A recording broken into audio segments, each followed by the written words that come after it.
পৃথিবীতে যত মুসলমান আছে ভাই, কিয়ামত পর্যন্ত যত মুসলমান আসবে, সমস্ত মুসলমানদের পিতা হলো চারজন। আপনার পিতা চারজন, আমার পিতা চারজন। আপনি প্রশ্ন চুইরে মারতে পারেন, হুজুর আমার পিতা হলো একজন, আপনি বলতেছেন আমার পিতা হলো চারজন। এইটা কিভাবে ভাই? আমি আপনাদেরকে আমাদের যে সকলের যে চারজন পিতা আছে, এই চারজন পিতার আলোচনা করে ইনশাআল্লাহ আমরা কুরবানির ইতিহাসের ভিতরে ঢুকতেছি। ভাই আমাদের সকলের আদি পিতার নাম হইল আদম আলাইহিস সালাম। আল্লাহ বুঝাইতেছিলেন, হে দুনিয়ার মানুষ, আমি তোমাদের জন্য একজন আদি পিতা নির্ধারণ করলাম। তোমাদের আদি পিতার নাম হইল আদম আলাইহিস সালাম। তোমাদের জন্য আমি আরেকজন পিতা নির্ধারণ করলাম, জাতির পিতা, মিল্লাতা আবিকুম ইব্রাহিম হুয়া সাম্মাকুমুল মুসলিমিন। মুসলমানদের যত কিয়ামত পর্যন্ত যত মুসলমান আসবে, সমস্ত মুসলমানদের জাতির পিতার নাম হলো ইব্রাহিম আলাইহিস সালাম। আমাদের সমাজে কিছু মুসলমান আছে যে মুসলমানগুলি বলে যে আমাদের জাতির পিতা নাকি বঙ্গবন্ধু শেখ মুজিবুর রহমান।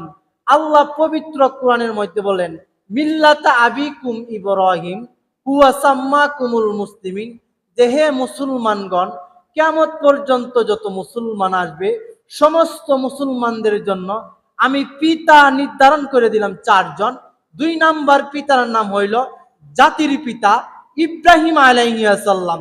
3 নাম্বার পিতা হইল রুহানি পিতা, আমাদের সকলের রুহানি পিতার নাম হইল মুহাম্মদ সাল্লাল্লাহু আলাইহি ওয়াসাল্লাম।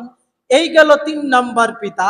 4র্থ নাম্বার পিতা হইল আপনি যার মাধ্যমে দুনিয়াতে আসছেন, উনি হইলেন আপনার 4র্থ নাম্বার পিতা, অর্থাৎ উনি হইলেন আপনার জন্মদাতা পিতা। এবার বুঝে থাকলে বলুন তো, কিয়ামত পর্যন্ত যত মুসলমান আসবে, পৃথিবীতে যত মুসলমান আছে, সমস্ত মুসলমানদের পিতা কয়জন ভাই? একটু জুড়ে বললে তো গুনাহ হইতো না। কতজন? এই যে ভাই আমি আলোচনা করতেছি, এটা কিন্তু লেন্সের মধ্যে ভিডিও হইতেছে, এগুলি তো আপনারা শুনতেছেন, মহিলারা শুনতেছে, আরো হাজার মানুষের মোবাইলের মধ্যে যাইবে। এই জন্য আপনারা হানা একটু উত্তর দিলে আমার জন্য আলোচনাটা করা কি হয়, সহজ হয়। তে ভাই আমি আপনাদেরকে বললাম পিতা হলো চারজন। আপনি কোন খ্রিস্টানকে লা ইলাহা ইল্লাল্লাহর দাওয়াত দিতে চাইবেন, খ্রিস্টানে আপনাকে প্রশ্ন চুইরে বলবে যে ভাই তুমি তো মুসলমান, তুমি তো মুসলমানের ঘরে জন্ম নিছো, ভাই বলো তো তোমাদের পিতা কয়জন? আমি আপনি যদি ইসলাম সম্পর্কে না জানি, একজন বিধর্মীর সাথে কিন্তু ভাই আপনি টকশোতে বসলে আপনি হেরে যাবেন। কিন্তু তাদের সাথে লড়াই করতে হইলে আপনাকে জানতে হবে আমাদের পিতা কয়জন, আপনাকে জানতে হবে।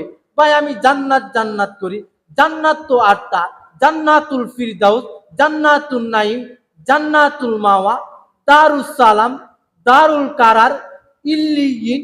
এই হইল ভাই 8টা জান্নাত। জাহান্নাম তো 7টা। ভাই বুঝে থাকলে বলুন তো, আমি জীবনে কত কিছুর নাম মুখস্থ করলাম। আমি আপনার সন্তানকে শিখাইতেছি ভাই, হাট্টিমা টিম টিম, তারা মাঠে পারে ডিম, তাদের কারা দুটো সিং, তারা হাট্টিমা টিম টিম। আপনার বাক্যের সাথে শব্দের কোনো মিল নাই। শুধু তাই না, আপনার সন্তানকে আপনি শিখাইতেছেন যে কি শিখাইতেছেন ভাই?